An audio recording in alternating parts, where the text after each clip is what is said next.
Hi friends, ఎలా ఉన్నారు? అందరూ బాగున్నారు కదా? చూడండి ఫ్రెండ్స్, ఇవి పాడైన అరటిపళ్ళు ఇగోండి మొక్కల కోసం తీసుకొచ్చాను. బెల్లం వేసి ద్రావణం చేద్దామని. ఒక్కసారి చూడండి, ఇగోండి ఇవన్నీ పాడైపోయేవి. ఇగోండి అర కేజీ బెల్లం తీసుకొచ్చాను. ఇవి బాగా మెత్తగా చేసేసే బెల్లాన్ని అరటిపళ్ళతో కలిపి ద్రావణం చేద్దామని తీసుకొచ్చానండి. ఇగోండి రెడీ చేస్తాను.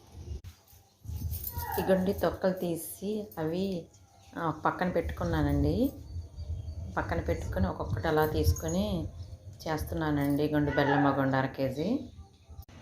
ఇగోండి బకెట్లో వేసుకుంటున్నాను. ఒక్కొక్కటి అలా పిండేసుకోవాలండి. పిండేసుకుంటే మనకి ద్రావణం తయారవుతుంది కదండి. ఒక 5 days పడుతుంది. ఇగోండి వేసిన తర్వాత అలాగా బెల్లం కూడా వేసుకోవాలండి. ఇగోండి ఒక్కొక్కటి వేస్తాను బకెట్లో. ఈ ద్రావణం మొక్కలకి చాలా బాగుంటుందండి. మాకు ఆదిలక్ష్మమ్మ గారు చెప్పారు. ఇగోండి బెల్లాన్ని రాయితో మెత్త చేసుకుంటున్నానండి మొక్కల్లో వేసుకోవడానికి.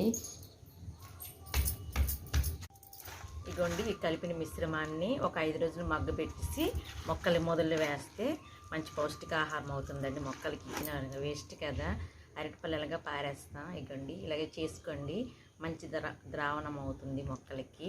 మీరే ఒకసారి ట్రై చేయండి. ఇగోండి ఈ 5 days ఉంచి బాగా మగ్గబెట్టాక వాటర్లో కొంచెం కలిపేసి వేసేయమనండి మొక్కలకి. చాలా బాగుంటుందండి. ఇగోండి మిశ్రమాన్ని 5 days ఉంచాలి. ఇంకో ఫ్రెండ్స్ ఈ మిశ్రమం ఇలాగా ఉంచుకోవాలండి. పెట్టాం కదా, దీన్ని కొంచెం మూత పెట్టి ఉంచుకోవాలండి ఒక 5 days. మీకు నచ్చినట్లయితే లైక్ చేయండి, కామెంట్ చేయండి, సబ్స్క్రైబ్ చేయండి.